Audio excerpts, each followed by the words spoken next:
Everyone, welcome to mango page. This is Shubha Kaushik और हम आ गए हैं फिर से, जी हाँ, क्लास 11 कंप्यूटर साइंस कोड 083 के अंदर। इस पूरे सब्जेक्ट के अंदर अभी हम डिस्कस कर रहे हैं चैप्टर नंबर 6, जी हाँ, that is flow of control या फिर फ्लो कंट्रोल भी आप बोल सकते हैं। फ्लो कंट्रोल में बहुत एक्साइटिंग कॉन्सेप्ट्स हम पहले ही डिस्कस कर चुके हैं। फ्लो कंट्रोल क्या होता है, फ्लो कंट्रोल कितने कंट्रोल स्ट्रक्चर्स रखता है और कैसे एक नॉर्मल से सीक्वेंशियल एग्जीक्यूशन को यूजर के द्वारा दिए हुए इंस्ट्रक्शंस को, जहां पर हमारे प्यारे बबलू जी हाँ, पाइथन इंटरप्रेटर, अगर आपने मेरी प्रीवियस वीडियोस देखी हैं तो आप जानते हैं कि मिस्टर बबलू कौन है, और अगर नहीं देखी है तो मैं एक डिस्क्लेमर दे देती हूं। इस इंटायर सेशन के अंदर, इस इंटायर वीडियो के अंदर हम पाइथन इंटरप्रेटर को मिस्टर बबलू बुलाएंगे। चलिए ठीक है, तो हमने क्या देखा था? हमने देखा था कि ट्रेडिशनली मैं जो भी इंस्ट्रक्शन पाइथन में देती हूं, जिस तरीके से मैं देती हूं, उसी तरीके से हमारे बबलू जी उसको एग्जीक्यूट करते थे। मतलब अगर मैंने पहले इंस्ट्रक्शन 1 दिया है, फिर इंस्ट्रक्शन 2 दिया है, फिर इंस्ट्रक्शन 3 दिया है, अगर मैंने 3 इंस्ट्रक्शंस दिए हैं तो हमारे बबलू जी पहले इंस्ट्रक्शन 1 को एग्जीक्यूट करेंगे, फिर 2 को एग्जीक्यूट करेंगे एंड लास्ट 3 को एग्जीक्यूट करेंगे। मतलब जिस तरीके से यूजर इंस्ट्रक्ट करता जा रहा था मिस्टर बबलू को, उसी तरीके से मिस्टर बबलू उसको एग्जीक्यूट करते जा रहे थे। लेकिन फ्लो ऑफ कंट्रोल लेकर आया एक नया अध्याय। क्या लेके आया flow of control? Flow of control ने बताया कि कैसे मैं अपने प्रोग्रामिंग एक्सपीरियंस को और भी ज्यादा लॉजिकल और मिस्टर बबलू को इंस्ट्रक्शंस को सीक्वेंशियली एग्जीक्यूट करने के अलावा कैसे वो लॉजिकली उन इंस्ट्रक्शंस को भी एग्जीक्यूट कर सकता है, ये चीज इंप्लीमेंट करवाई है यूजिंग फ्लो ऑफ कंट्रोल। तो भाई अब बारी आ चुकी है फ्लो ऑफ कंट्रोल में पार्ट 3 पर जाने की। पार्ट 1 एंड पार्ट 2 हम डिस्कस कर चुके हैं। इससे पहले जो हमने रेपिटेशन पढ़ा हुआ है फ्लो ऑफ कंट्रोल में, flow of control repetition part 3 हम यहां पर करने वाले हैं। इससे पहले हम पार्ट 1 एंड पार्ट 2 कर चुके हैं, जहां पे पार्ट 1 में हमने डिस्कस किया था किसके बारे में? हमने डिस्कस किया था रेपिटेशन कह लीजिए या फिर कह लीजिए इटरेशन। जी हाँ, रेपिटेशन क्या होता है, इटरेशन क्या होता है, इसके बारे में हम डिस्कस कर चुके हैं इन पार्ट 1। और रेपिटेशन को अकम्प्लिश करने के लिए, ये जो रेपिटेशन का प्रोसेस होता है, उसको अकम्प्लिश करने के लिए हम इटरेशन यूज करते हैं पाइथन प्रोग्रामिंग में। और इस इटरेशन को भी अकम्प्लिश करने के लिए हम सेवरल लूपिंग कंस्ट्रक्ट्स का इस्तेमाल करते हैं। तो पहला लूपिंग कंस्ट्रक्ट हम सब पढ़ चुके हैं, जो कि था व्हाइल लूप। तो अब बारी आ गई है हमारे फॉर लूप की। चलिए देख लें क्या होता है फॉर लूप। लेकिन इससे पहले कि मैं आपको बताऊं कि फॉर लूप क्या होता है, व्हाइल लूप पे अगर आपको कोई भी डाउट है, कोई भी दिक्कत है, क्योंकि फॉर लूप थोड़ा सा हटके है व्हाइल लूप से, तो मुझे फटाफट से कमेंट सेक्शन में बताइए। लेकिन इतना जानते जाइए कि mangetbeans.com आप सबके लिए अभी बहुत सारे ई नोट्स एंड ई बुक्स पर ग्रैबिंग लाया है। फटाफट से इस सेशन को एंड कीजिएगा और विजिट कीजिएगा www.mangetbeans.com को। वहां पर आप जाकर ग्रैब कर सकते हैं बहुत exciting e books and e notes भी। और अगर वेबसाइट पे नहीं जाना है तो वीडियोस के डिस्क्रिप्शन बॉक्स में लिंक मिल जाएगा। चाहे इस वीडियो के डिस्क्रिप्शन बॉक्स में चले जाइए, चाहे XYZ किसी भी मैंगेट बीन्स की वीडियो के डिस्क्रिप्शन बॉक्स में जाइए, वहां पे आपको मिलेंगे लिंक्स, जिनको चूज करके आप ग्रैब कर सकते हैं e notes and e books for classes 6 and 12। तो भाई इससे पहले कि मैं फॉर लूप शुरू करूं, मुझे बताओ कि व्हाइल लूप में आपको कोई दिक्कत है, और अगर पता है कि व्हाइल लूप क्लियर है तो ये भी मुझे कॉमेंट में बताइए। चलिए जल्दी से। ओके, तो भाई बताया व्हाइल स्टेटमेंट क्लियर है, क्योंकि व्हाइल स्टेटमेंट अगर क्लियर नहीं है, व्हाइल लूप अगर क्लियर नहीं है, तो फॉर लूप समझने में थोड़ी सी परेशानी होने वाली है। मैं उम्मीद करती हूं कि आप में से मैक्सिमम लोग मेरा प्रीवियस वीडियो जरूर रेफर करके आए हैं, और अगर नहीं किया है तो अब जरूर कर लेंगे। तो बढ़ते हैं without any further ado for loop की तरफ। चलिए आइए। The for statement is used to iterate over a range of values or a sequence. क्या लिखा हुआ है? for statement जो होता है, या कह लीजिए for statement कह लीजिए, या कह लीजिए आप for loop। कौन सा? for loop। जो for loop होता है हमारा, वो किसी sequence of values के अगल बगल iterate करता है।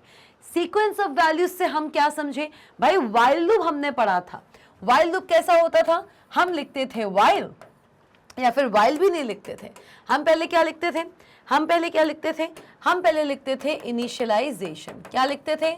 हम लिखते थे इनिशियलाइजेशन। किसी एक वेरिएबल को हम पहले करते हैं इनिशियलाइज, ठीक है मैम, ठीक है। उस वेरिएबल को हमने इनिशियलाइज किया। इनिशियलाइज करने के बाद वाइल लूप पर आए। किस पे आए? हम आए हैं वाइल लूप पे। वाइल लूप पे आए और इस वाइल लूप के साथ मैंने दिए है एक टेस्ट कंडीशन। इसके साथ दी है मैंने एक टेस्ट कंडीशन। क्या दी है? मैंने दी है एक टेस्ट कंडीशन। इस टेस्ट कंडीशन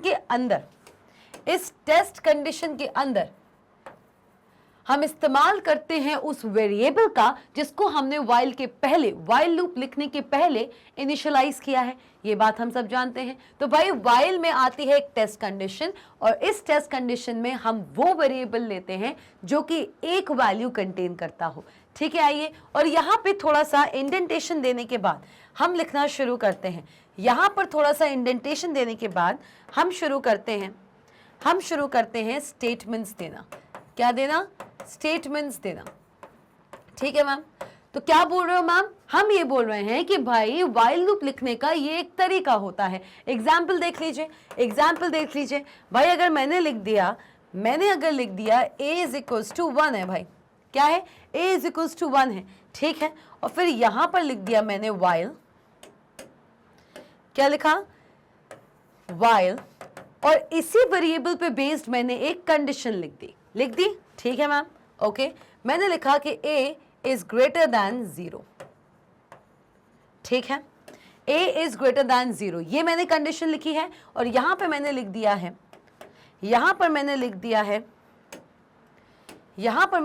है प्रिंट। क्या लिखा है? प्रिंट कराओ। क्या प्रिंट कराओ? a की वैल्यू। क्या प्रिंट कराओ?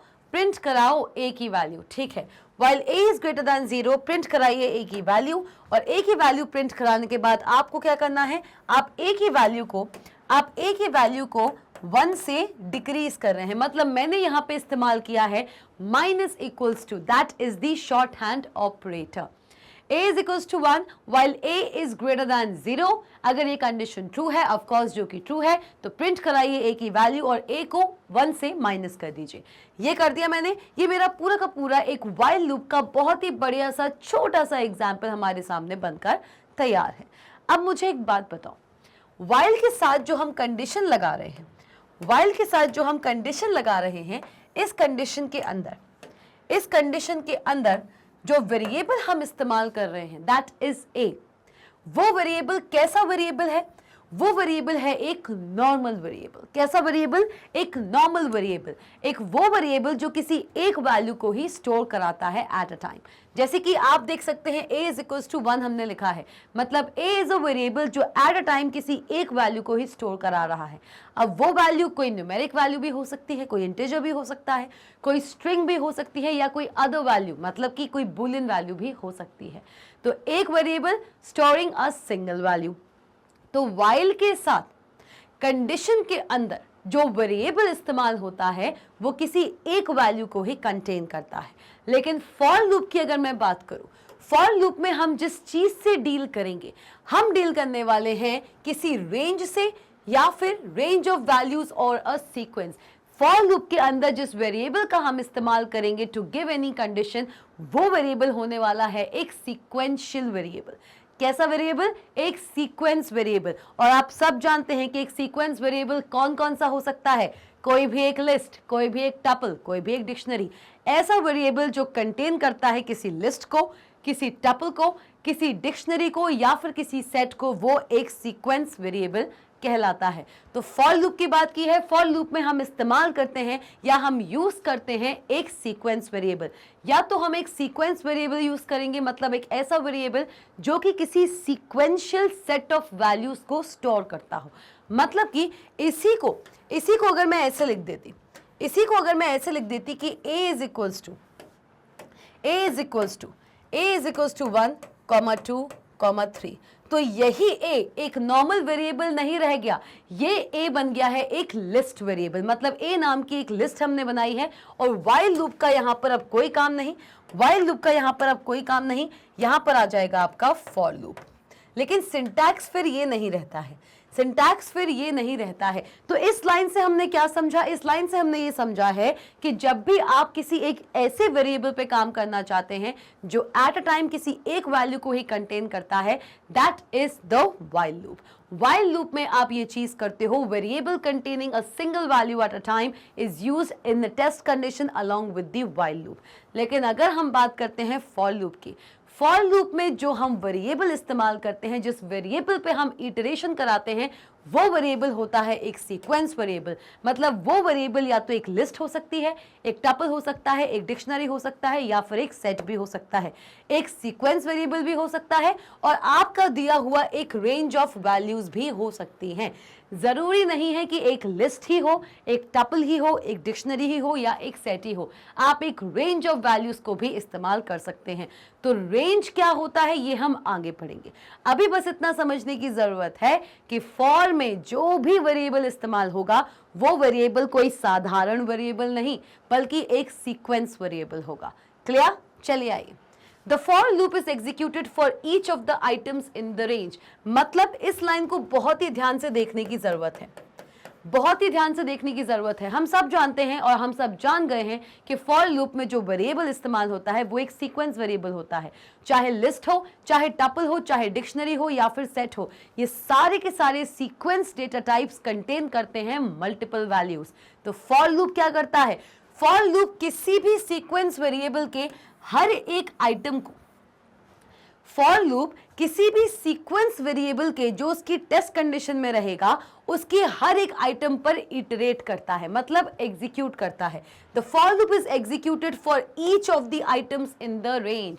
अगर एक पर्टिकुलर वेरिएबल में 4 डेटा वैल्यूज हैं, मतलब कि एक लिस्ट है, उस लिस्ट में 4 डेटा वैल्यूज हैं, तो फॉर लूप में जब मैं उस लिस्ट वेरिएबल को लगाऊंगी तो हर एक वैल्यू पे फॉर लूप एग्जीक्यूशन करेगा।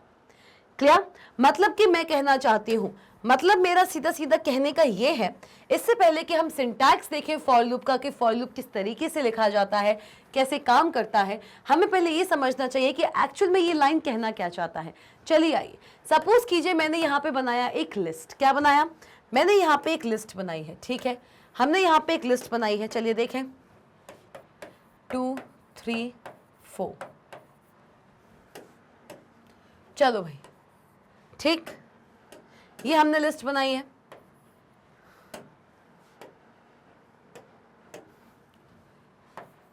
ये हमने यहां पर लिस्ट बनाकर तैयार कर ली है। ठीक है, अब इस लिस्ट में मैं फॉर लूप चलाना चाहती हूं। अभी फॉर लूप लिखेंगे कैसे, अभी हम ये नहीं देखेंगे, बस इतना एक रफ आइडिया मैं आपको देने वाली हूं कि फॉर लूप जब चलेगा, फॉर लूप जब चलेगा तो ये जो फॉर लूप है, इस फॉर लूप को, ये फॉर लूप इसको भी एग्जीक्यूट करेगा। क्या करेगा?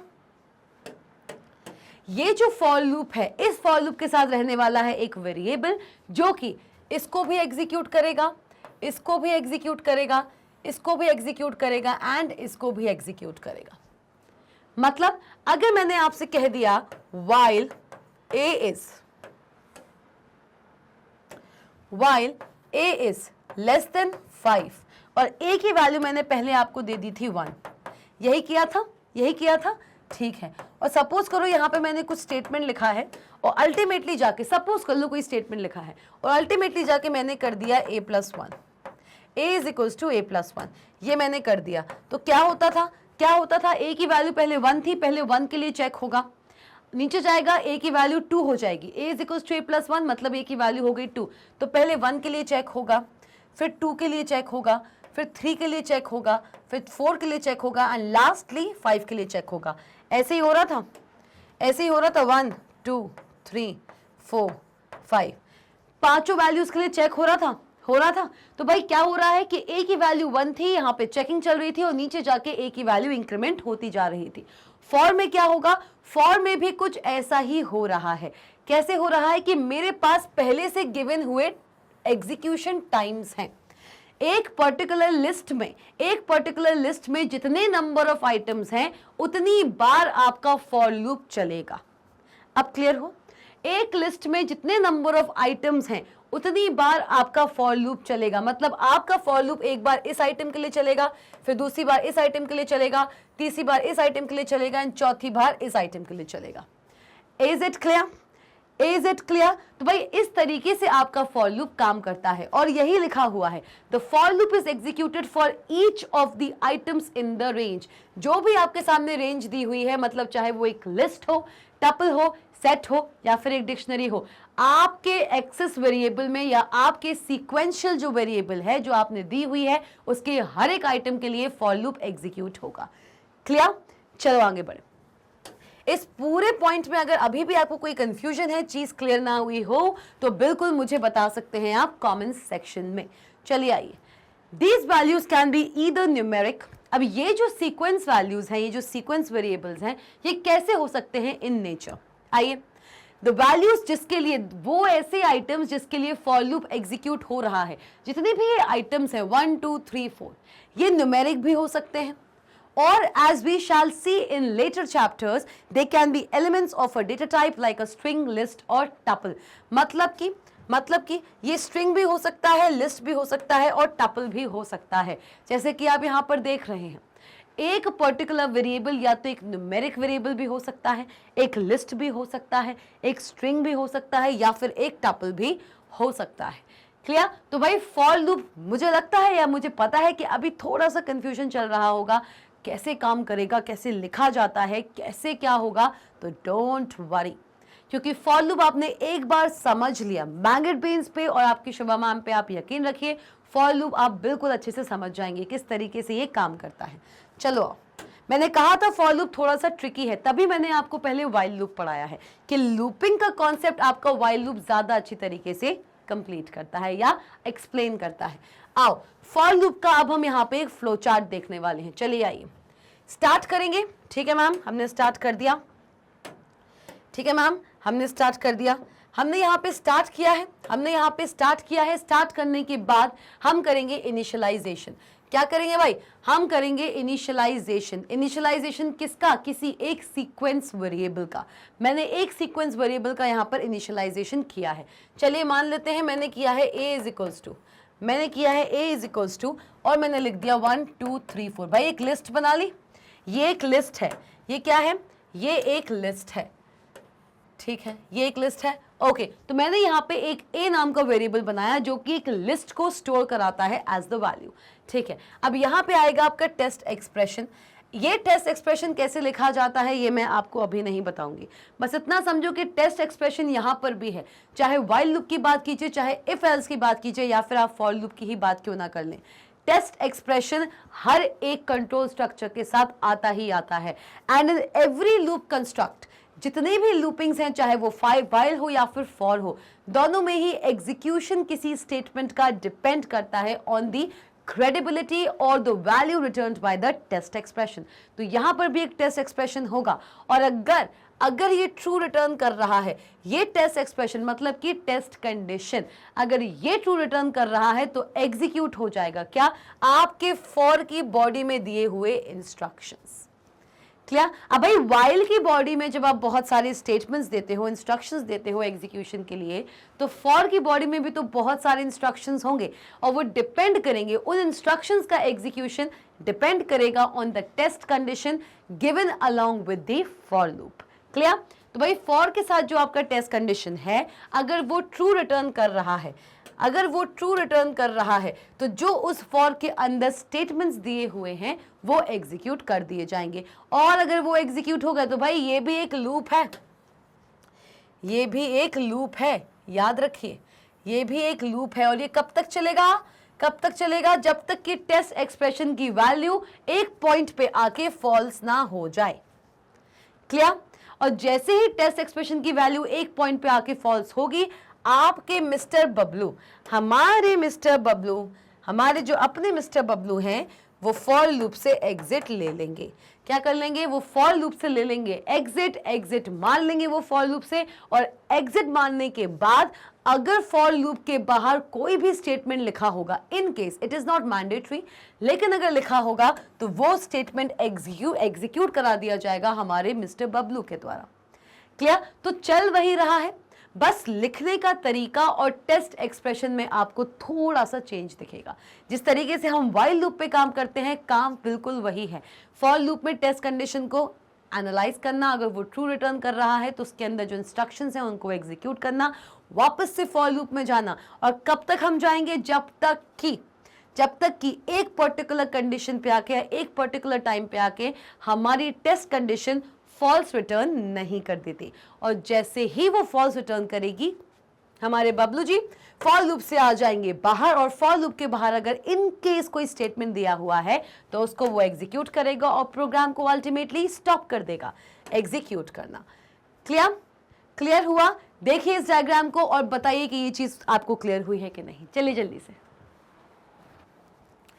हाँ जी, तो देखिए क्या यही चीज लिखी हुई है फॉर लूप के बारे में कुछ थ्योरेटिकल पॉइंट्स के रूप में। मैं जानती हूं कि पूरा अभी थ्योरी चल रहा है, मैम हमने फ्लो चार्ट समझ तो लिया है, लेकिन ये तो बताइए कि फॉर लूप लिखेंगे कैसे? ऐसा क्या अलग है फॉर लूप में जो उसको व्हाइल लूप से इतना अलग और इतना यूनिक बना रहा है? देखो पहली चीज तो जो हमने समझ ली है वो ये है कि व्हाइल लूप में टेस्ट कंडीशन के अंदर जो भी वेरिएबल यूज होता है वो एक नॉर्मल सा दिखने वाला, एक टाइम में एक ही वैल्यू कंटेन करने वाला वेरिएबल होता है। वहीं ऑन द अदर हैंड अगर मैं फॉर लूप की बात करती हूं तो फॉर लूप में हम जिस वेरिएबल का इस्तेमाल करेंगे टेस्ट कंडीशन में या किसी भी वे में, वो जो पर्टिकुलर वेरिएबल होगा वो एक लिस्ट पे, वो एक सेट पे, वो एक टपल पे या फिर किसी भी ऐसे सीक्वेंशियल वेरिएबल पे काम करेगा। मतलब कि मल्टीपल वैल्यूज पे काम करने वाला वेरिएबल हमारे कंडीशन का पार्ट होगा। तो इस पूरे के पूरे स्ट्रक्चर को हमने एक बार देखा, इन पॉइंट्स को एक बार देख लेते हैं।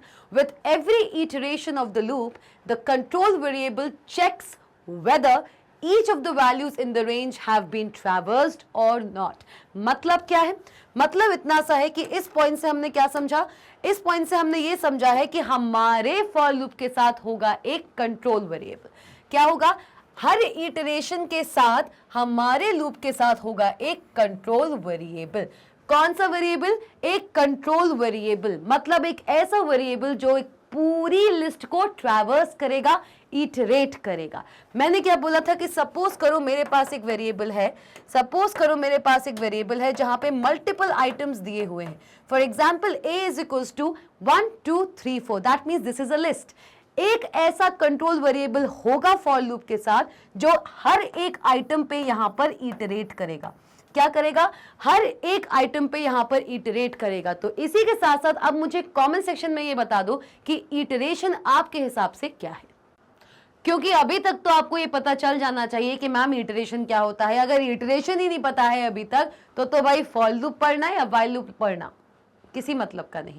चलिए with every iteration of the loop the control variable checks whether each of the values in the range have been traversed or not।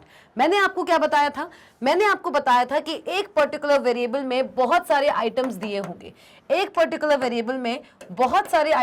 होंगे, और फॉर लूप के साथ होगा एक कंट्रोल वेरिएबल।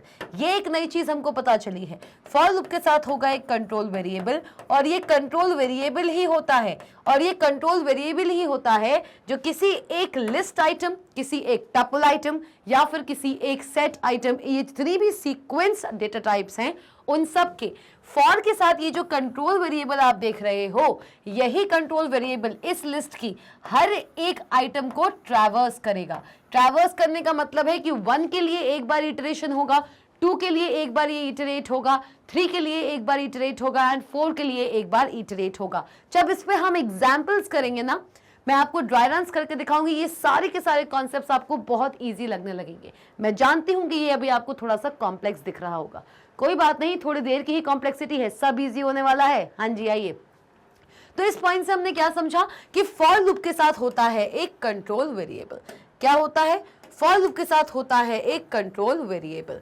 चलिए ठीक है। When all the items in the range are exhausted, या कह लीजिए executed, क्या लिखा है कि भाई जब सारे के सारे आइटम्स जो गिवन रेंज है आपकी, जो गिवन रेंज है, गिवन टेबल है, सॉरी गिवन लिस्ट है, गिवन टपल है, उस गिवन लिस्ट या टपल के जब सारे के सारे आइटम्स एग्जॉस्ट हो जाएंगे, मतलब कि एग्जीक्यूट हो जाएंगे, मतलब कि एग्जीक्यूट भी नहीं कहोगे क्योंकि एग्जीक्यूशन तो स्टेटमेंट्स का होता है। जब ये सारे के सारे रेंज के आइटम्स ट्रैवर्स हो जाएंगे by the control variable of the for loop. For loop के कंट्रोल वेरिएबल के द्वारा एक गिवन लिस्ट के सारे आइटम्स जब ट्रैवर्स हो जाएंगे, एग्जॉस्ट हो जाएंगे, तो क्या होगा? The statements within the loop are not executed. मतलब कि फॉर लूप के अंदर कुछ स्टेटमेंट्स दिए होंगे और हम सब जानते हैं कि फॉर लूप के साथ लगता है एक कंट्रोल वेरिएबल जो कि गिवन लिस्ट, टपल या किसी भी सीक्वेंशियल वैल्यूज को ट्रैवर्स करता है। जितनी नंबर ऑफ वैल्यूज उतना ज्यादा ट्रैवर्सल, उतनी बार फॉर लूप आपका एग्जीक्यूट होगा। और जैसे ही किसी गिवन रेंज की वैल्यूज खत्म होगी, वैसे ही अब देखो यहां पे फॉल्स कंडीशन कैसे बन रही है। कब फॉर लूप से हमारे मिस्टर बबलू बाहर आएंगे? हमारे मिस्टर बबलू बाहर आएंगे जब कंट्रोल वेरिएबल किसी रेंज के आइटम्स को जब ट्रैवर्स कर रहा था तो उस रेंज में नंबर ऑफ आइटम्स जहां पर खत्म हो जाएं। मतलब हमारा कंट्रोल वेरिएबल एक गिवन लिस्ट के सारे आइटम्स को जब ट्रैवर्स कर लेगा और उसके पास एक भी लिस्ट का आइटम नहीं बचेगा या रेंज का आइटम नहीं बचेगा, उस वक्त जो हमारे बबलू जी हैं फॉर लूप के बाहर कदम रखेंगे। चलिए आइए, The statements within the loop are not executed। मतलब गिवन रेंज में, चाहे वो लिस्ट हो, टपल हो, सेट हो, कुछ भी हो, स्ट्रिंग हो, गिवन रेंज के नंबर ऑफ आइटम्स खत्म हुए, उतने ही उसी वक्त हमारे बबलू जी फॉर से बाहर आ जाएंगे और उसके अंदर जो स्टेटमेंट्स को वो एग्जीक्यूट कर रहे थे उनका एग्जीक्यूशन भी हॉल्ट पे आ जाएगा। चलिए, the control is then transferred to the statement immediately following the for loop. मतलब फॉर लूप से एग्जिट मार लेंगे और फॉर लूप के बाहर अगर कुछ भी स्टेटमेंट लिखा हुआ है, फॉर लूप से एग्जिट मार लेना और फॉर लूप के बाहर अगर कोई स्टेटमेंट दिया हुआ है उसको एग्जीक्यूट करा देना। ठीक है, चलो अब, while using for loop it is known in advance the number of times the loop will execute। भाई ये एक बहुत ही अचंभित बात है पाइथन के अंदर। आप किसी अदर प्रोग्रामिंग लैंग्वेज में अगर फॉर लूप की बात करेंगे तो अदर प्रोग्रामिंग लैंग्वेज का फॉर लूप और पाइथन प्रोग्रामिंग लैंग्वेज का फॉर लूप जमीन आसमान का फर्क है। हाँ, व्हाइल लूप सेम है लेकिन फॉर लूप में अंतर है। आप जावा और सी प्लस प्लस की बात करेंगे ना, तो जावा और सी प्लस प्लस में फॉर लूप उसी तरीके से काम कर रहा है जिस तरीके से एक व्हाइल लूप काम कर रहा है आपके पाइथन के अंदर। लिखने का तरीका अलग हो सकता है क्योंकि जावा है, सी प्लस प्लस है, फॉर लूप लिखने का सिंटैक्स अलग हो सकता है लेकिन लॉजिक वही है, जो लॉजिक आपने अभी पाइथन के अंदर व्हाइल लूप में देखा। लेकिन अगर यहां हम फॉर लूप की बात करें तो यहां के फॉर लूप का, पाइथन के फॉर लूप का लॉजिक टोटली डिफरेंट है in comparison to the for loop present in C plus plus and Java. देखो यही लिखा है, while using for loop it is known in advance the number of times the loop will execute। भाई जब हम for loop की help से किसी भी स्टेटमेंट को जब मल्टीपल टाइम्स एग्जीक्यूट कराना चाहते हैं तो उसमें हमें पहले से ही पता होता है कि एक पर्टिकुलर for loop के अंदर दिए हुए स्टेटमेंट्स कितनी बार एग्जीक्यूट होंगे। और ऐसा क्यों है? ऐसा इसलिए है क्योंकि अभी मैं आपको सिंटैक्स बताऊंगी, एग्जाम्पल बताऊंगी, तब आप समझेंगे। अभी मैं आपको बताऊंगी, आपको ये बात समझ नहीं आएगी कि कैसे फॉर लूप में गिवन स्टेटमेंट्स का कितनी बार एग्जीक्यूशन होना है, ये हमें बिफोर हैंड मतलब एडवांस में ही पता होता है। ठीक है, the flow chart depicting the execution of a for loop is given. ये आपका पूरा का पूरा फ्लो चार्ट है जो फॉर लूप का लॉजिकल फ्लो, फॉर लूप किस तरीके से काम कर रहा है उसका एक ऊपरी हिस्सा आपको यहां पर देखने को मिल गया। बताइए, इन पॉइंट्स को ध्यान से पढ़िए। अगर अभी भी आपको फॉर लूप समझ नहीं आया है, चिंता नहीं करो, क्योंकि मैं जानती हूं कि अभी केवल फॉर लूप का आपने थ्योरी देखा है, प्रैक्टिकल इंप्लीमेंटेशन नहीं देखा। प्रैक्टिकल इंप्लीमेंटेशन देखने के बाद भी अगर फॉर लूप समझ नहीं आएगा तो चिंता की बात है। चलिए आते हैं भाई, बहुत हो गई थ्योरी, अब बारी आ गई syntax for the for loop की। कि भाई फॉर लूप की बहुत बात हो गई मैम, अलग सा है, ऐसा है, वैसा है, लेकिन ऐसा कैसा है देख तो लें। चलिए आइए, फॉर लूप कैसे लिखते हैं? फॉर लूप कैसे लिखते हैं कि भाई एक होगा हमारे पास फॉर, ठीक है, फॉर लिखेंगे, फॉर के साथ आएगा एक कंट्रोल वेरिएबल, जैसे कि मैंने आपको पहले ही बता दिया था। फॉर के साथ आता है एक कंट्रोल वेरिएबल और कंट्रोल वेरिएबल के बाद आता है क्या आता है भाई? ये इन क्या है ये इन? जल्दी बताओ, कमेंट सेक्शन में बताओ। ये जो इन है ये कैसा ऑपरेटर है? क्या ये मेंबर ऑपरेटर है? क्या लो मेंबरशिप ऑपरेटर है जो कि पाइथन में पाया जाता है, या फिर ये एक आइडेंटिटी ऑपरेटर है? चलो बता दो जल्दी से। जल्दी से जाइए कमेंट सेक्शन में और मुझे बताइए कि ये जो इन आपको देखने को मिल रहा है ये किस टाइप का ऑपरेटर है इन पाइथन प्रोग्रामिंग लैंग्वेज। क्या ये एक मेंबरशिप ऑपरेटर है या फिर ये एक आइडेंटिटी ऑपरेटर है? जल्दी बताइए कमेंट सेक्शन में। ये आप बताएंगे इससे पहले कि आप इसको बताएं, आप सब जानते हैं कि ये कौन सा ऑपरेटर है। तो आगे बढ़ते हैं फॉर के सिंटैक्स में, पर मुझे आंसर चाहिए है कि जो इन आपको दिख रहा है ये एक मेंबरशिप ऑपरेटर है या फिर एक आइडेंटिटी ऑपरेटर है पाइथन प्रोग्रामिंग लैंग्वेज के अंदर। और ये मत कहना कि मैम हमने इन दोनों ऑपरेटर्स का कभी नाम ही नहीं सुना, क्योंकि मैं ये चीज नहीं सहूंगी। हाँ जी, ये चीजें आप पढ़ के आ रहे हैं ऑलरेडी, आपके चैप्टर 3 और 4 में ये चीज आप पढ़ के आ रहे हो भाई। चलो आ जाओ। तो भाई फॉर आएगा, फॉर के साथ आएगा एक कंट्रोल वेरिएबल और उसके आगे आएगा इन। इनके बाद आएगा क्या?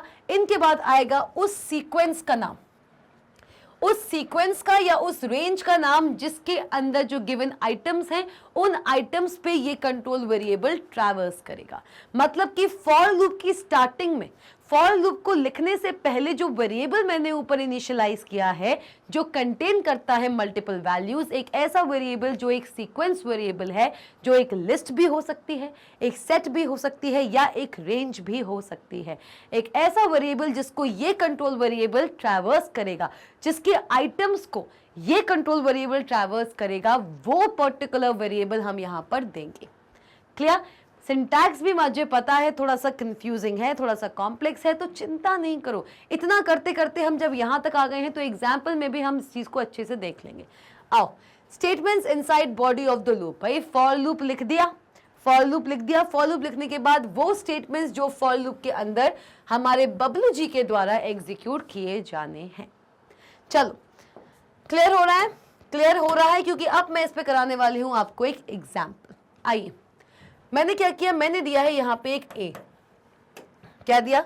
मैंने दिया यहाँ पे ए, या फिर ये कर लीजिए, ए ना देके मैं यहाँ पे दे रही हूँ लिस्ट 1।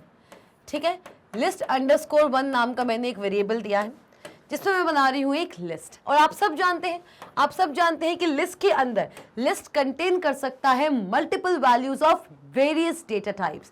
जरूरी नहीं है कि एक लिस्ट के अंदर एक ही डेटा टाइप की वैल्यूज होंगी, नहीं, एक लिस्ट कंटेन कर सकता है multiple values of varying data types. मतलब एक लिस्ट मैंने बनाई है, मैं यहाँ पे एक लिस्ट बनाने वाली हूं जो कंटेन करेगा क्या?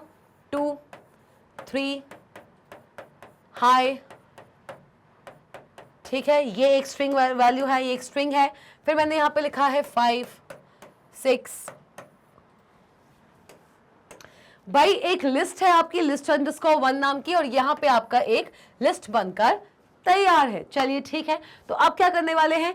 अब हम करने वाले हैं फॉर लूप लिखने वाले हैं। तो भाई आइए फॉर लूप लिख लें, फॉर लूप लिखते हैं। चलो आप फॉर लूप लिखते हैं और यहाँ पे मैं बनाने वाली हूँ एक कंट्रोल वेरिएबल। फॉर के साथ क्या आता है? फॉर के साथ हमेशा आता है एक कंट्रोल वेरिएबल। सपोज करो मैंने यहाँ पे दे दिया फॉर एक्स। एक्स हमारा एक कंट्रोल वेरिएबल है। ठीक है मैम, ठीक है।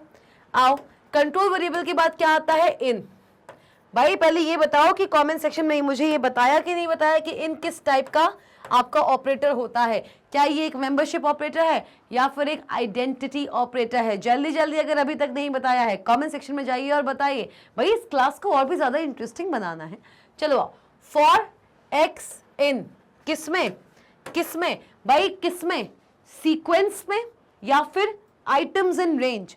सीक्वेंस, और सीक्वेंस वेरिएबल कौन सा दिया हुआ है हमारे पास? List underscore 1। अब क्लियर हो रहा है? अब क्लियर हो रहा है, मतलब कि लिस्ट अंडरस्कोर 1।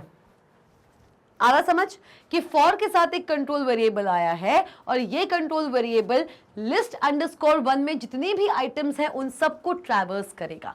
बढ़िया, बहुत बढ़िया। तो भाई इसका मैं यहाँ पे बनाने वाली हूँ इसकी बॉडी, और भाई ये एक फॉर लूप है। चाहे लूप हो, चाहे वाइल हो, चाहे फॉर हो, या फिर एक इफ एल्स स्टेटमेंट क्यों ना हो, जब भी आप एक पर्टिकुलर लूप या किसी भी कंट्रोल स्ट्रक्चर की बॉडी बनाने की कोशिश करते हैं तो वो हमेशा आपके इंडेंटेशन से स्टार्ट होता है, मतलब कि स्पेस से स्टार्ट होता है। तो यहाँ आएगा आपका स्पेस, यहाँ आएगा आपका स्पेस, और यहाँ पर आप लिखेंगे क्या? मैं लिखने वाली हूँ इसकी बॉडी। तो मैं प्रिंट करने वाली हूँ I am gonna print 2 things। मैं यहाँ पे 2 चीजें प्रिंट करने वाली हूँ। पहला मैं प्रिंट करने वाली हूँ x, एंड दूसरा, 2 वेरिएबल हम 2 स्टेटमेंट्स दे सकते हैं, क्यों नहीं दे सकते हैं? हम 2 स्टेटमेंट्स दे सकते हैं, बिल्कुल दे सकते हैं। आइए,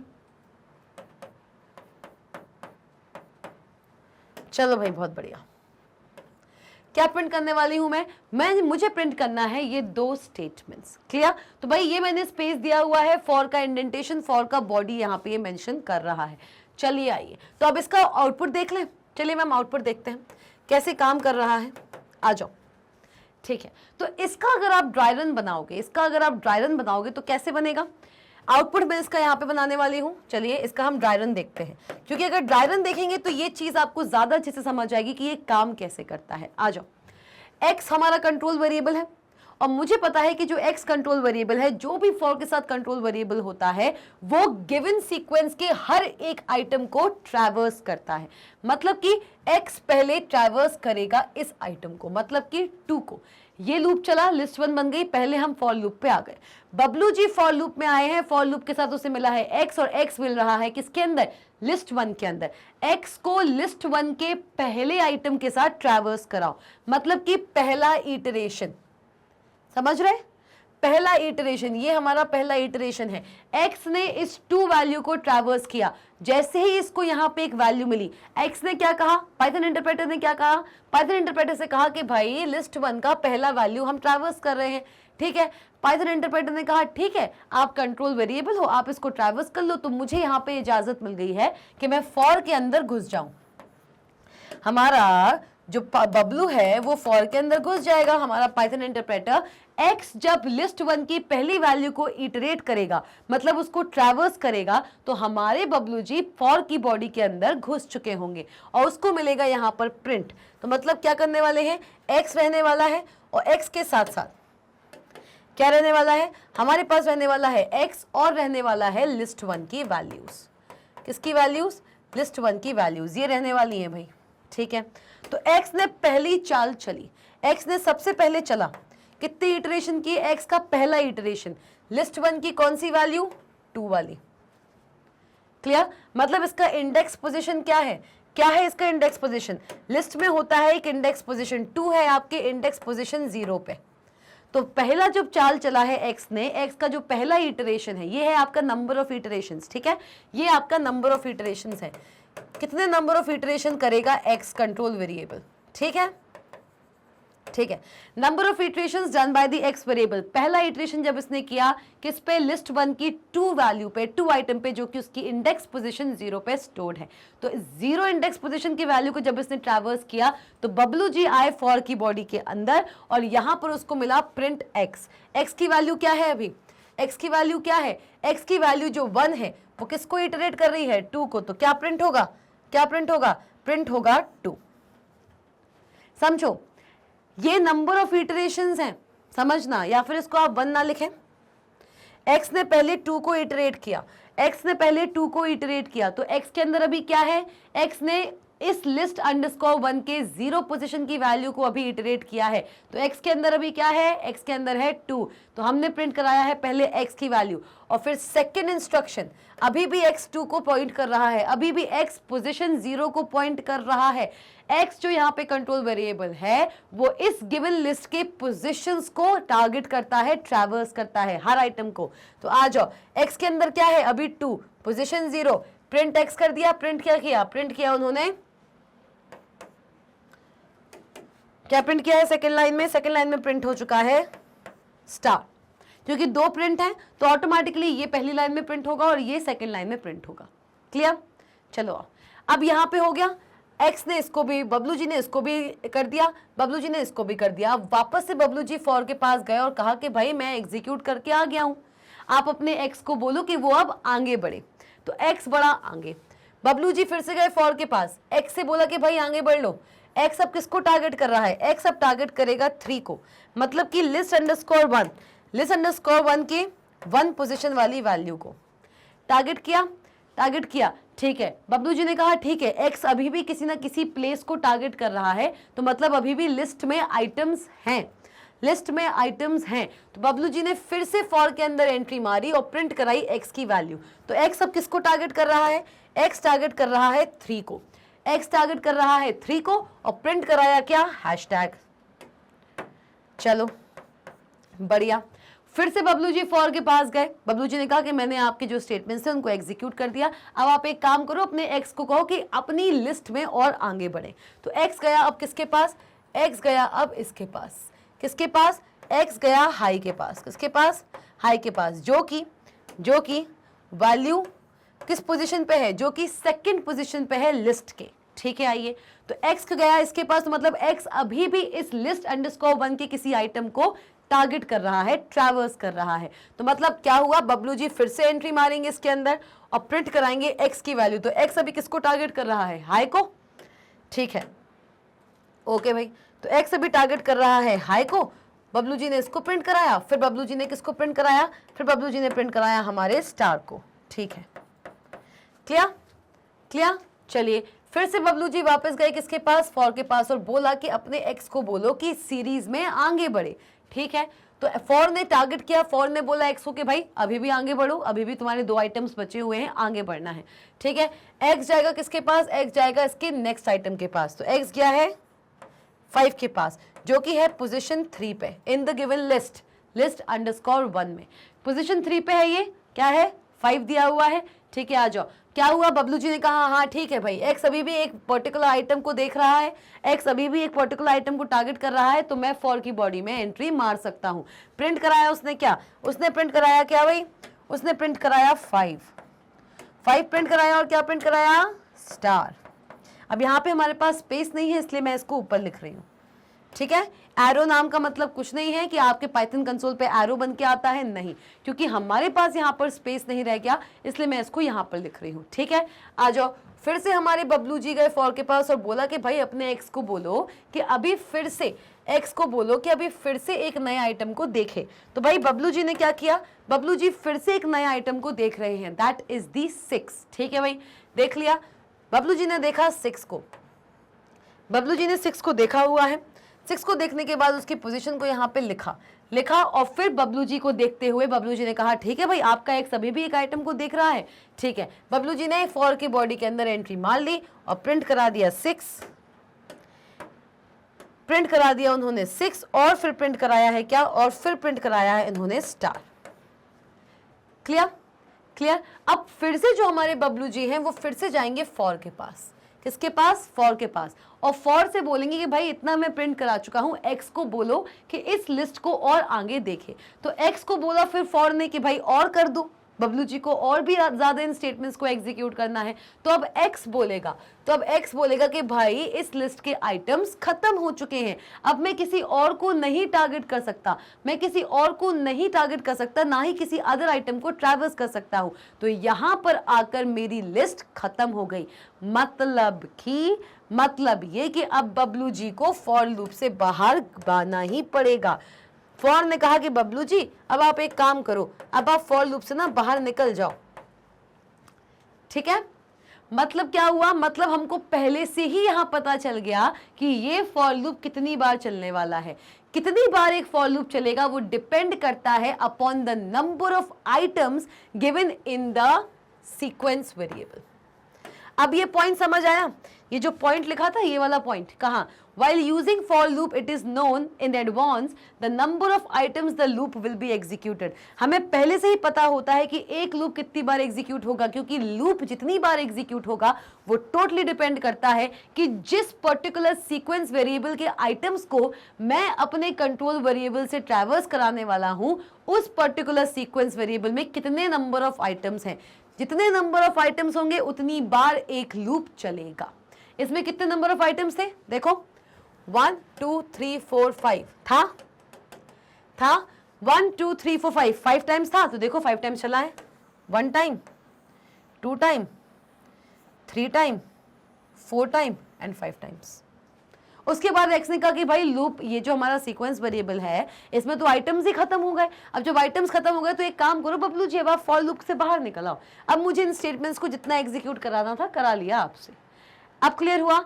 वाइल की तरह यहाँ पे आप टेस्ट कंडीशन नहीं देते हो। आपकी टेस्ट कंडीशन यही है कि जिस कंट्रोल वेरिएबल को आप जिस पर्टिकुलर सीक्वेंस वेरिएबल के आइटम से ट्रैवर्स करा रहे हैं, that particular loop will execute the statements given inside its body the number of times equivalent to the number of items in the sequence variable. जिस sequence variable को आप control variable या जिस sequence variable के items को आप for के control variable से ट्रैवर्स कराते हो, जितने नंबर ऑफ आइटम्स उतनी बार फॉर लूप चलेगा।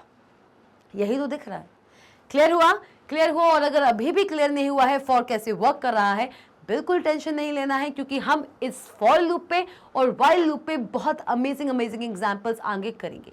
बहुत एग्जांपल्स करने वाले हैं, पूरा प्रैक्टिकल होने वाला है, बहुत सारे प्रोग्रामिंग एग्जांपल्स करेंगे कि फॉर लूप आपके लिए इतना ईजी हो जाएगा समझना कि आपको लगेगा कि भाई वाह, मजा आ गया, है ना। इसीलिए मैंने आपको पहले व्हाइल लूप पढ़ाया है, फिर फॉर लूप पढ़ाया है, क्योंकि फॉर लूप थोड़ा सा ट्रिकी है और व्हाइल लूप की हेल्प से आपको कंडीशनल लूपिंग कंस्ट्रक्ट ज्यादा समझ में आता है। फॉर लूप क्योंकि सीक्वेंस पे काम करता है, तो थोड़ा अगर मैं इसको आपको पहले पढ़ाती तो लूपिंग का कॉन्सेप्ट आपको क्लियर नहीं हो पाता। क्लियर? चलिए आगे बढ़ते हैं, आ जाइए। The range function. देखो, अभी हमने फॉर लूप देखा, फॉर लूप क्या है, किस तरीके से होता है, क्या होता है एक कंट्रोल वेरिएबल फॉर लूप में, कैसे एक control variable given sequence variable के नंबर ऑफ आइटम्स को ट्रैवर्स करता है, और कैसे फॉर के अंदर दिए हुए स्टेटमेंट्स डिपेंड करते हैं। The execution of the statements given inside the body of the for loop largely depends upon the number of items in the sequence variable. ये हमने समझ लिया। तो एक बहुत ही एक्साइटिंग सी चीज है जिसको हम बोलते हैं रेंज फंक्शन। अभी आप बिल्कुल पढ़ते हुए आ रहे हो कि फॉर लूप में गिवन स्टेटमेंट्स का एग्जीक्यूशन डिपेंड कर रहा है on the number of items given in a sequence या फिर रेंज। क्या बोल रहे थे? देखो, यही लिखा था सीक्वेंस। क्या लिखा था? सीक्वेंस या फिर आइटम्स इन रेंज, यही लिखा था। तो क्या है ये रेंज? अब देखते हैं क्या है ये रेंज। सीक्वेंस का हम देख ही चुके हैं, अभी हमने एक सीक्वेंस वेरिएबल लिया था list_1। लिस्ट एक सीक्वेंस वेरिएबल है। अब हम बात करेंगे रेंज की, कि रेंज पे एक फॉर लूप कैसे काम करता है। चलिए आइए। ओके भाई, चलिए देखते हैं इस चीज को। आइए, चलो। द रेंज फंक्शन क्या कहलाता है? एक range function. The range function is a built in function. तो भाई सबसे पहले तो हमें यह जान लेना चाहिए कि एक बिल्ट इन फंक्शन क्या होता है। एक बिल्ट इन फंक्शन क्या होता है? मतलब एक ऐसा फंक्शन जो पहले से ही पाइथन की लाइब्रेरी में क्रिएटेड है। A function, built in function is a function, built in function is a function already defined. क्या है? ऑलरेडी डिफाइंड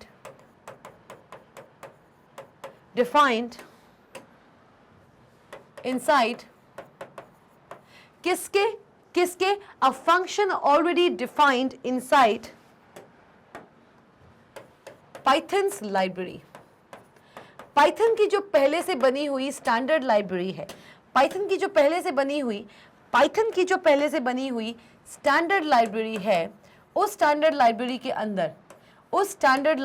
अंदर पहले से बना हुआ डिफाइन किया गया फंक्शन, जिसको आप सिर्फ अपने करंट प्रोग्राम में सिर्फ यूज करते हैं, अलग से डिफाइन नहीं करते, अलग से उसमें कुछ स्टेटमेंट्स नहीं देते, वो आपका एक बिल्ट इन फंक्शन कहलाता है। चाहे कोई भी प्रोग्रामिंग लैंग्वेज हो, हम जावा की बात करें, C++ की बात करें, या फिर पाइथन की बात ही क्यों ना करें, दो तरीके के फंक्शंस होते हैं। पहला है हमारा बिल्ट इन फंक्शंस, कुछ ऐसे फंक्शंस जिनका कोड पहले से ही कंप्यूटर प्रोग्रामिंग लैंग्वेज जैसे कि जावा, C++ या पाइथन, जिस भी पर्टिकुलर लैंग्वेज की आप बात करें, किसी भी पर्टिकुलर प्रोग्रामिंग लैंग्वेज में अगर फंक्शन का कॉन्सेप्ट है, तो बिल्ट इन फंक्शन वो फंक्शन होता है जिसका कोड पहले से ही डिफाइंड है उस प्रोग्रामिंग लैंग्वेज की स्टैंडर्ड लाइब्रेरी के अंदर। मतलब अगर आप इस फंक्शन को अपने करंट प्रोग्राम में इस्तेमाल करना चाहते हैं, तो आप डायरेक्टली उस फंक्शन को अपने प्रोग्राम में यूज कर सकते हैं। उसका बॉडी आपको अलग से नहीं देना पड़ेगा, उसका कोड आपको अलग से नहीं लिखना पड़ेगा, वो पहले से ही कंप्यूटर प्रोग्रामिंग लैंग्वेज की स्टैंडर्ड लाइब्रेरी में डिफाइंड है। तो दूसरी कैटेगरी होती है यूजर डिफाइंड फंक्शन की।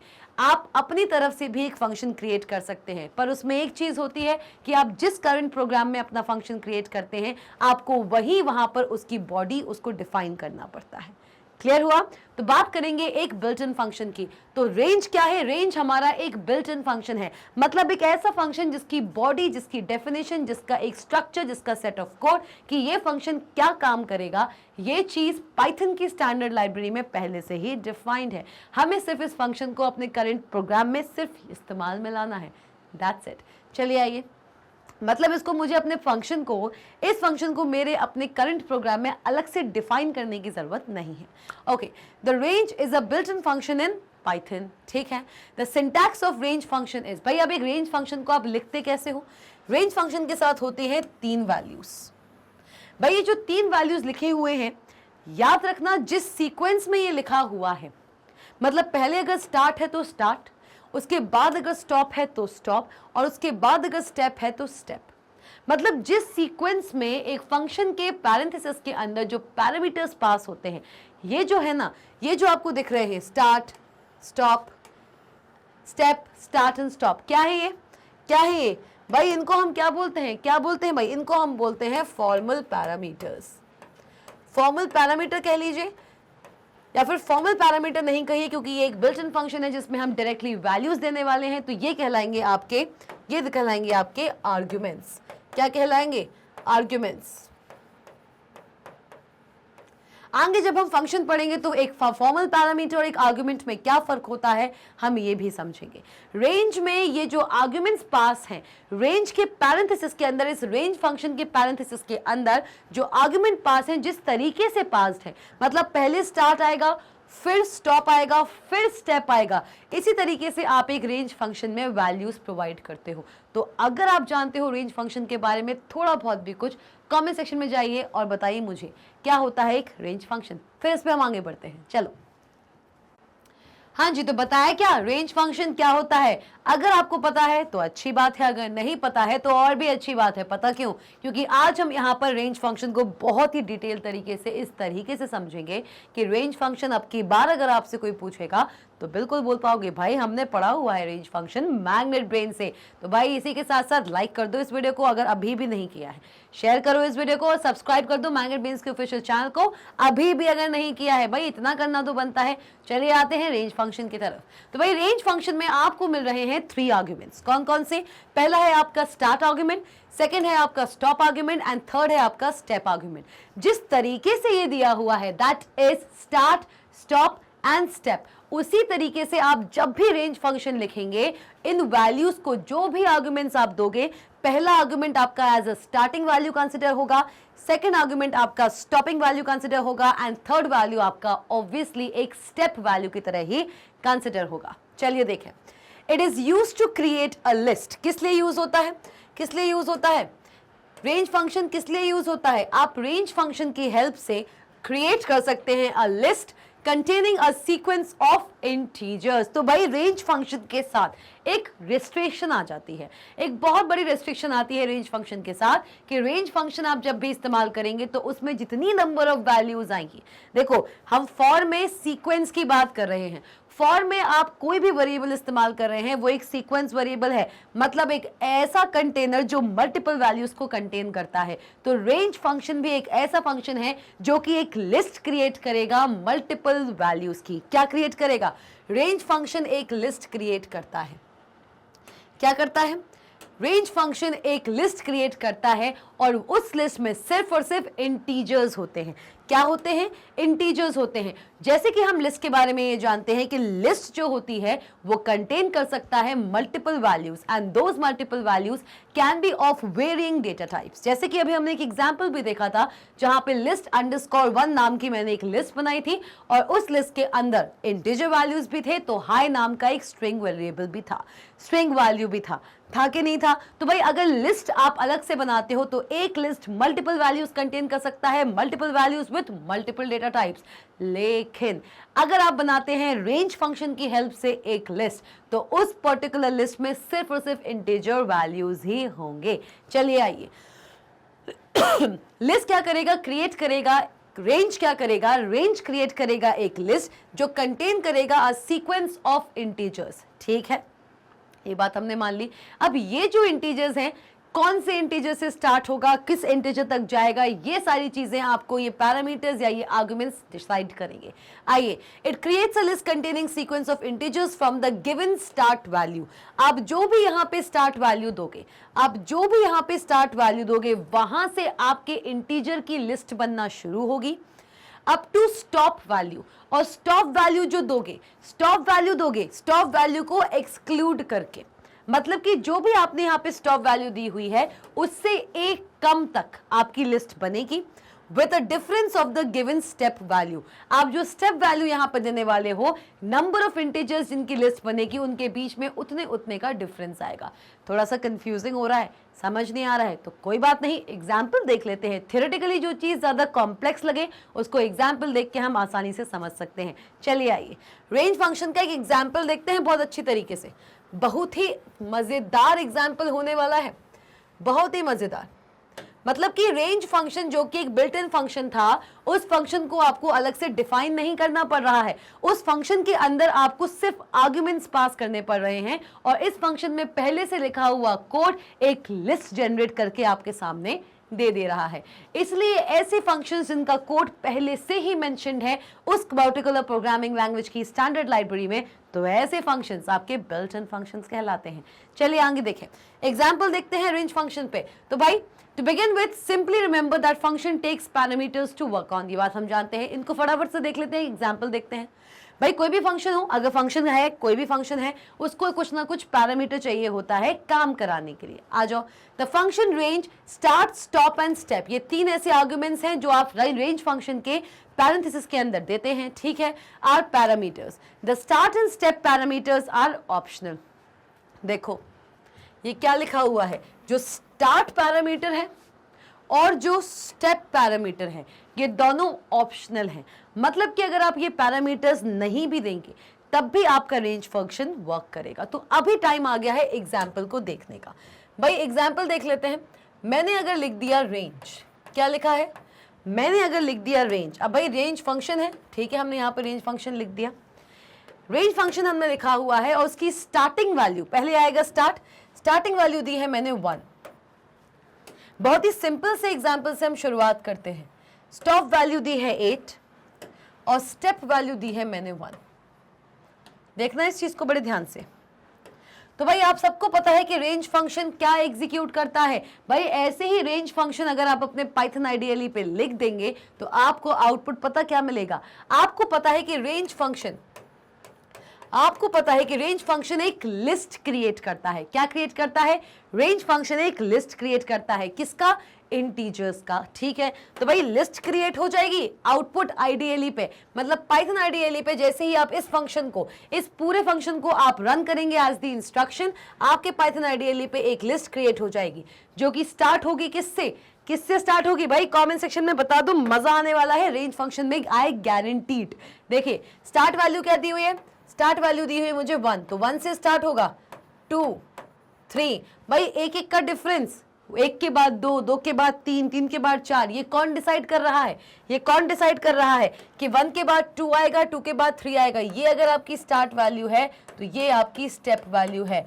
ये जो स्टेप वैल्यू है ये डिसाइड करती है कि 1 के बाद, स्टार्टिंग वैल्यू के बाद डायरेक्टली कौन सी वैल्यू आएगी। मतलब पूरी जो लिस्ट बनेगी उनके बीच में एक एक का डिफरेंस होना चाहिए। यही काम होता है एक स्टेप का। किसका, एक स्टेप का यही काम होता है। वो बताता है कि जो लिस्ट क्रिएट की जा रही है यूजिंग द रेंज फंक्शन, उन पूरी की पूरी लिस्ट में जो इंटीजर वैल्यूज हैं उनके बीच में कितने का डिफरेंस होगा, ये आपको स्टेप पैरामीटर बताएगा। भाई एक एक का डिफरेंस होना है, एक एक का डिफरेंस होना है, ठीक है। तो 1 से शुरुआत हुई, 1, एक एक के डिफरेंस के साथ 2 3, ओके, 4 5 6 7, यहां तक आ गया, ठीक है मैम, आ गए हम। अब भाई आने के बाद आप देखिए स्टॉप वैल्यू आपको क्या दी हुई है। स्टॉप वैल्यू आपको क्या दी हुई है भाई, स्टॉप वैल्यू आपको दी हुई है 8। क्या दिया हुआ है, स्टॉप वैल्यू आपको दिया हुआ है 8, ठीक है मैम। तो भाई जब स्टॉप आपको 8 दिया हुआ है तो हम सब ने पढ़ा है कि स्टॉप से 1 कम जाता है। स्टॉप वैल्यू जो दी होती है उसको एक्सक्लूड किया जाता है। तो आपकी लिस्ट बन के क्या आ गई, आपकी लिस्ट बन के आ गई है इतनी सी। आप स्टॉप वैल्यू को इंक्लूड नहीं करोगे, आप स्टार्ट वैल्यू को जरूर इंक्लूड करोगे, आप स्टेप को भी देखोगे, लेकिन जो स्टॉप है उससे 1 कम तक जाएगा या उससे कम तक जाएगा। स्टॉप वैल्यू को आप यहां पर इंक्लूड नहीं करोगे, ठीक है। एक और एग्जांपल इस पे हम देख लेते हैं। आइए, इसी रेंज फंक्शन को मैं हल्का सा मॉडिफाई कर रही हूं, इसी रेंज फंक्शन को मैं हल्का सा मॉडिफाई कर रही हूं। स्टार्टिंग वैल्यू 1 रख रही हूं, ठीक है, स्टॉप वैल्यू भी मैं 8 रख रही हूं, ठीक। लेकिन इंडेक्स जो है ना, इंडेक्स उसको 1 से हटा के मैं 2 कर रही हूं। ठीक है। स्टेप को मैं क्या कर रही हूं, स्टेप को मैं यहां पर 2 कर रही हूं, ठीक है। तो आउटपुट क्या आएगा, क्या आउटपुट आएगा भाई लोग, भैया रेंज फंक्शन है तो एक लिस्ट बनेगी सबसे पहली बात। तो भाई लिस्ट बनाना शुरू कर दो, लिस्ट बनाना शुरू करी। स्टार्टिंग वैल्यू क्या है 1, ये हमारा स्टार्ट है, ठीक है, ये हमारा स्टॉप है और ये हमारा स्टेप है। क्लियर हुआ, चलो आ जाओ। स्टार्टिंग वैल्यू 1 है, ठीक है। 1 के बाद क्या आएगा, 1 के बाद क्या आएगा बंधु, बता दो जल्दी से। हाँ जी, क्या आएगा 1 के बाद, 1 के बाद आना चाहिए 2। भाई 1 से शुरू हुआ 8 तक जाएगा तो 1 के बाद 2, लेकिन 2 नहीं आएगा, क्यों, क्योंकि स्टेप दिया हुआ है यहाँ पर 2। मतलब जो भी लिस्ट बनेगी, लिस्ट में जितने भी इंटीजर्स हैं उनके बीच में 2-2 का डिफरेंस होना चाहिए। मतलब 1 के बाद आएगा अब 3, वेरी गुड। 3 के बाद कितना आएगा, 3 के बाद आएगा अब 5, 5 के बाद क्या आएगा, 5 के बाद आएगा अब 7। क्लियर। तो यही जो 1 2 3 4 5 6 7 था विद द सेम वैल्यूज, बस स्टेप को मैंने चेंज कर दिया। स्टेप वहां पे 1 था, अब यहाँ पर स्टेप आपका 2 है, तो यही लिस्ट आपकी जो इतनी बड़ी बन रही थी वो इतनी सी हो गई। 1 3 5 7, और भाई 7 + 2 कितना, 9 होना चाहिए। कितना होना चाहिए, 9 होना चाहिए, लेकिन हमारी स्टॉप वैल्यू 8 दी हुई है, स्टॉप वैल्यू 8 दी हुई है, मतलब 8 से ऊपर तो खिंचना ही नहीं है। तो हमारी लिस्ट बनकर क्या आई, हमारी बनकर आई है ये वाली लिस्ट, दैट इज 1, 3, 5, 7। ये हमारी लिस्ट बनकर यहां पर तैयार है। ओके, ये चीज यहां पर दिख गई। तो ये एक बहुत ही एक्साइटिंग, हमारा बहुत ही एक्साइटिंग ये फंक्शन है, इसमें बहुत सारी चीजें हो सकती हैं। तो आते हैं इसके सेकंड पॉइंट पे। क्या बोल रहा था कि एक फंक्शन रेंज के अंदर जो स्टार्ट, स्टॉप एंड स्टेप होता है, ये पैरामीटर्स होते हैं या आर्गुमेंट्स आप कह लीजिए। If start and step parameters are optional, इस पूरे फंक्शन में जो स्टार्ट होता है और जो स्टेप होता है वो ऑप्शनल है। मतलब कि इसी फंक्शन को अगर मैं ऐसे लिख दूं, कैसे लिख दूं कि ना ही मैं स्टार्ट दूं, देखो स्टार्ट नहीं दे रही हूं तो स्टार्ट नहीं देना, लेकिन कॉमा लगाना पड़ेगा। स्टार्ट नहीं देना, कॉमा लगाओगे, इससे ये समझ आएगा कि आपने स्टार्ट नहीं दिया है, ठीक है। स्टार्ट नहीं देना, स्टॉप नहीं देना, ठीक है, स्टेप नहीं देना, लेकिन आपको स्टॉप देना पड़ेगा। क्या देना पड़ेगा, स्टॉप जरूर देना पड़ेगा। भाई अगर आप स्टार्टिंग नहीं देंगे कोई बात नहीं, आप स्टेपिंग नहीं देंगे कोई बात नहीं, लेकिन अगर स्टॉप नहीं दिया तो एक इनफाइनाइट आइटम्स की लिस्ट बनकर तैयार हो जाएगी। किसी चीज की स्टार्टिंग होना हो लेकिन उसका स्टॉप होना बहुत जरूरी है, नहीं तो इनफाइनाइट लूप या फिर इनफाइनाइट लिस्ट का कहानी बित जाता है, फिर एक लॉजिकल एरर आता है, ठीक है। तो भाई यहाँ पे ना स्टार्टिंग वेरिएबल दिया हुआ है, ना ही आपका स्टेप दिया हुआ है। तो ऐसे सिनेरियो में जब ऐसा कोई सिचुएशन बितता है, जब ऐसा कोई सिचुएशन बनता है, तो याद रखना ये जो स्टार्ट है ना, स्टार्ट, अगर स्टार्ट वेरिएबल आप नहीं देते, स्टार्ट पैरामीटर आप नहीं देते हैं, तो बाय डिफॉल्ट आपकी लिस्ट अज्यूम करती है कि 0 से स्टार्ट होना है। समझना, आपका लिस्ट अज्यूम करता है, रेंज फंक्शन अज्यूम करता है कि आपने स्टार्टिंग वेरिएबल कुछ नहीं दिया, लेकिन उसकी जगह छोड़ दी है। जगह छोड़नी पड़ेगी, कॉमा लगा के स्टॉप देना पड़ेगा, क्योंकि इन सब के बीच में कॉमा लगता है। आपने नहीं दिया क्योंकि स्टार्ट और स्टेप ऑप्शनल थे। तो रेंज फंक्शन क्या करेगा, रेंज फंक्शन जानता है कि अगर यूजर ने कोई स्टार्टिंग वैल्यू नहीं दी है तो वो बाय डिफॉल्ट अज्यूम कर लेगा कि 0 इस लिस्ट की स्टार्टिंग वैल्यू होगी, और स्टेप भी नहीं दिया है तो रेंज फंक्शन अज्यूम कर लेगा, कि जो लिस्ट बनेगी उन सब के बीच में एक एक का डिफरेंस होगा। ये दोनों ही क्या है, ये दोनों ही डिफॉल्ट वैल्यूज हैं। क्या है, डिफॉल्ट वैल्यूज हैं। अगर आप कोई वैल्यू नहीं देते हो स्टार्ट में और स्टेप में, जरूरी नहीं है कि आप हमेशा 1 से ही स्टार्ट करें, आप 6 से स्टार्ट कर सकते हो, 7 से स्टार्ट कर सकते हो। स्टार्टिंग वैल्यू कुछ भी हो सकती है, नॉट ओनली 1 ही नहीं होगा हर बार एक स्टार्ट वैल्यू। लेकिन अगर आप कोई वैल्यू ही नहीं देते हो स्टार्ट पैरामीटर में, तो रेंज फंक्शन ऑटोमेटिकली अज्यूम करता है बाय डिफॉल्ट कि जो वो लिस्ट बनाएगा इस पर्टिकुलर पैरामीटर पे, इस पर्टिकुलर कंडीशन पे, वो 0 से स्टार्ट होगी और उसका स्टेप बाय डिफॉल्ट 1 होगा। तो भाई क्या होगा इसका आंसर, क्या होगा इसका आउटपुट, इसका आउटपुट कुछ इस तरीके से बनेगा। किस तरीके से भाई, देख लिया है हमने, 0 से स्टार्ट होगा, स्टेप आपका 1 दिया हुआ है, 8 तक चलेगा, मतलब 8 से 1 कम, मतलब 0 1 2 3 4 5 6 एंड 7। ये आपकी लिस्ट बनकर यहां पर तैयार है। तो जब ऐसा कुछ सिनेरियो आता है तो बाय डिफॉल्ट जब start and step values mention नहीं होते हैं रेंज फंक्शन के अंदर, तो range function by default start को 0 कंसिडर कर लेता है, लिस्ट की स्टार्टिंग 0 से होगी और स्टेप वैल्यू भी वो 1 कंसिडर कर लेता है। क्लियर? यही दिया है। If start value is not specified, okay, by default the list starts from 0। यही देखा हमने, ठीक है। If step is also not specified, और अगर स्टेप भी नहीं दिया हुआ है, by default the value increases by 1 in each item. ठीक। All parameters of range function must be integers. एक बात और याद रखिए, जब रेंज फंक्शन लिस्ट क्रिएट कर रहा है इंटीजर्स की, तो रेंज के अंदर जो भी हम start value, stop value, step value देंगे वो भी इंटीजर वैल्यू होना चाहिए। मतलब मैंने यहाँ पे 181 दिया, 182 दिया, 8 दिया, तो जितनी भी पैरामीटर्स मैं इसके अंदर दूंगी वो भी इंटीजर इन नेचर होने चाहिए। ठीक है। The step parameter can be a positive और अ नेगेटिव इंटीजर। बस एक चीज है कि जो स्टेप पैरामीटर है, ये जो स्टेप है, ये आपका एक पॉजिटिव इंटीजर भी हो सकता है, ये एक पॉजिटिव भी हो सकता है, ये नेगेटिव भी हो सकता है, लेकिन 0 नहीं हो सकता।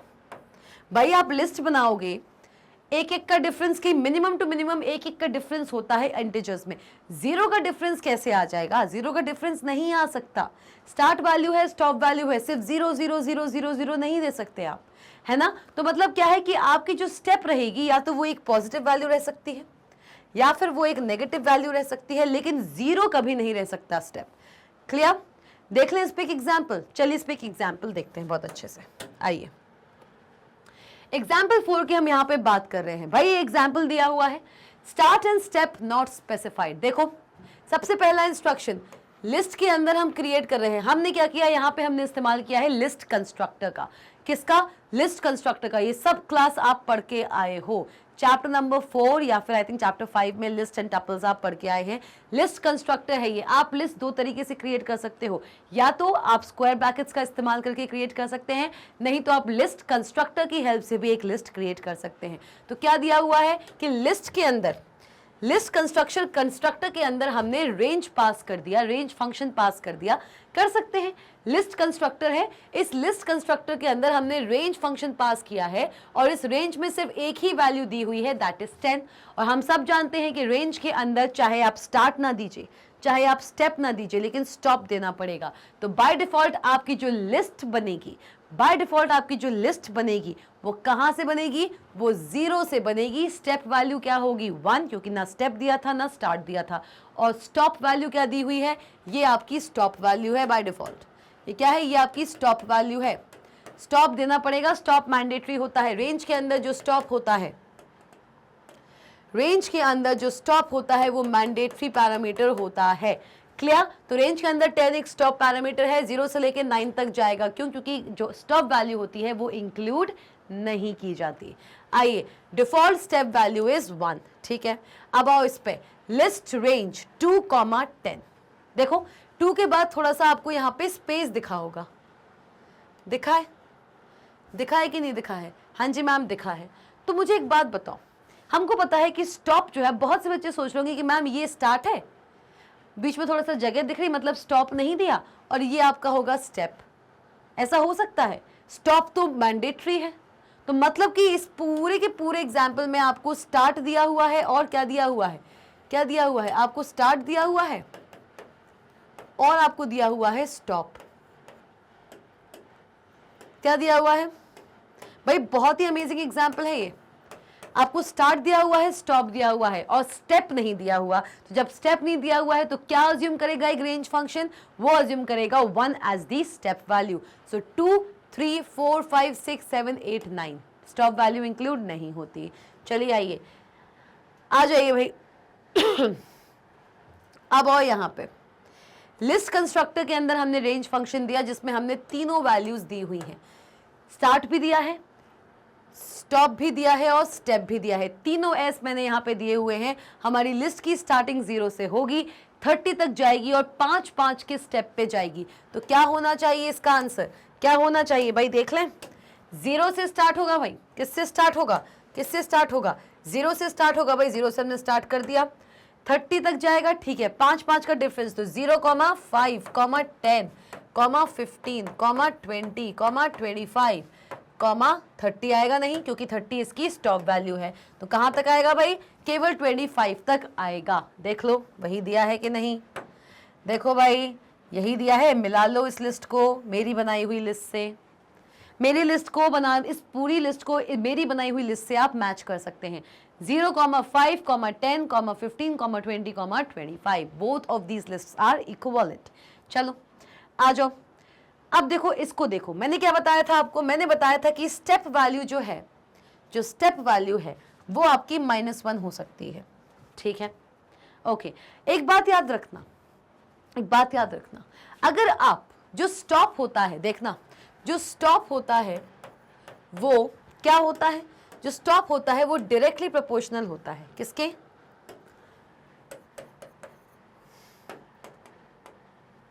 किसके डायरेक्टली प्रोपोर्शनल होता है? ये डायरेक्टली प्रोपोर्शनल होता है नेचर ऑफ स्टेप वैल्यू, किसके? स्टेप वैल्यू के नेचर से।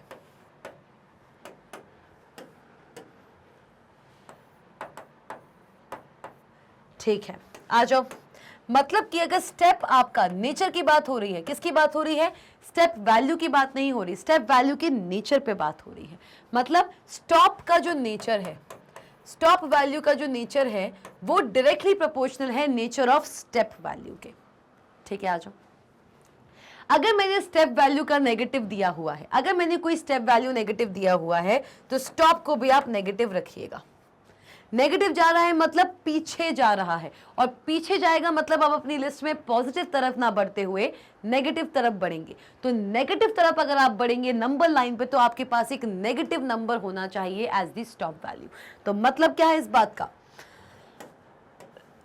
इस बात का मतलब क्या है? इस बात का मतलब यह है कि भाई अगर स्टेप आपका नेगेटिव जा रहा है, जैसे कि मैंने आपको बताया था कि स्टेप वैल्यू नेगेटिव हो सकती है या पॉजिटिव हो सकती है, पर जीरो नहीं हो सकती। तो अगर स्टेप वैल्यू आपका नेचर, अगर स्टेप वैल्यू का अगर नेगेटिव जा रहा है तो स्टॉप वैल्यू का नेचर भी ऑटोमेटिकली नेगेटिव हो जाएगा। अगर स्टेप आपका पॉजिटिव है तो स्टॉप भी आपका पॉजिटिव रहेगा। चलिए आइए देखें, लिस्ट क्या दी हुई है, 0 से स्टार्ट होगा, कहां तक जाएगा? -9 तक, मतलब पीछे जाना है, आगे नहीं जाना है नंबर लाइन पे। तो स्टेप ऑब्वियसली आपका -1 हो जाएगा। ठीक है भाई, आओ, 0 होगा, 0, -1, -2, -3, -4, -5, -6, -7, -8। स्टॉप वैल्यू जो होती है उसको इंक्लूड नहीं करते, एक एक -1 का डिफरेंस है हर एक वैल्यू में। क्लियर हुआ? So the function range is often used in for loops for generating a sequence of numbers. आप इस range function का अब for loop में किस तरीके से इस्तेमाल करेंगे हम ये देखेंगे नेक्स्ट अपकमिंग क्लास में। जी हाँ, ये बहुत ही एक्साइटिंग एग्जाम्पल था जिसने रेंज फंक्शन को बहुत अच्छी तरीके से हमारे सामने खोल कर रखा है, तोड़ कर रखा है, मरोड़ कर रखा है। तो मुझे बताओ जल्दी से कमेंट सेक्शन में कि रेंज फंक्शन कैसा लगा, मजा आया रेंज फंक्शन में अलग अलग एग्जाम्पल्स करने में, और आपको फॉर लूप जो है वो समझ आया है कि नहीं आया है? क्योंकि मैं जानती हूँ फॉर लूप थोड़ा सा ट्रिकी है, जरूरी नहीं है कि हर एक स्टूडेंट को फॉर लूप एक बार में समझ आ जाए। अगर आपको फॉर लूप में कहीं भी कोई भी प्रॉब्लम आ रही है, कोई भी चीज समझ नहीं आ रही है, feel free to comment in the comment section. और इसी के साथ साथ इस वीडियो को लाइक भी करते जाइए और शेयर भी करते जाइए। सब्सक्राइब कीजिए मैंगो ब्रेन्स के ऑफिशियल चैनल को अगर अभी तक नहीं किया। बेल आइकॉन दिख रहा है, अब तो कर दो, बेल आइकॉन दिख रहा है उसको प्रेस कीजिए। और तो और आप विजिट कर सकते हैं सारे के सारे क्वालिटी कंटेंट एक ही जगह mangobrains.com पे, जहां पे आपको ये सारे के सारे टॉप कोर्सेज भी देखने को मिल रहे हैं। CBSE English medium, spoken English, सीओएट, NTSE, olympiad, CBSE Hindi medium भी है, UP board, Bihar board, MP board. और इसी के साथ साथ क्योंकि एग्जामिनेशन टाइम आ चुका है, एग्जामिनेशन टाइम बिल्कुल नियर है, गेट पे टुकटुकी बजा रहा है, तो कहते हैं ना कि इससे पहले कि वो घंटी बजाए, ई नोट और ई बुक्स को आप जाकर हमारी वेबसाइट पे ग्रैब कीजिए। लिंक्स आपको डिस्क्रिप्शन बॉक्स में मिल जाएंगे। तो अभी भी सोच रहे हैं, फटाफट से लाइक कीजिए, कमेंट कीजिए, शेयर कीजिए, सब्सक्राइब कीजिए और mangobrains.com पे जाके इन ई नोट्स और ई बुक्स को विजिट जरूर कीजिए। मिलते हैं नेक्स्ट सेशन में, स्टे ट्यून्ड।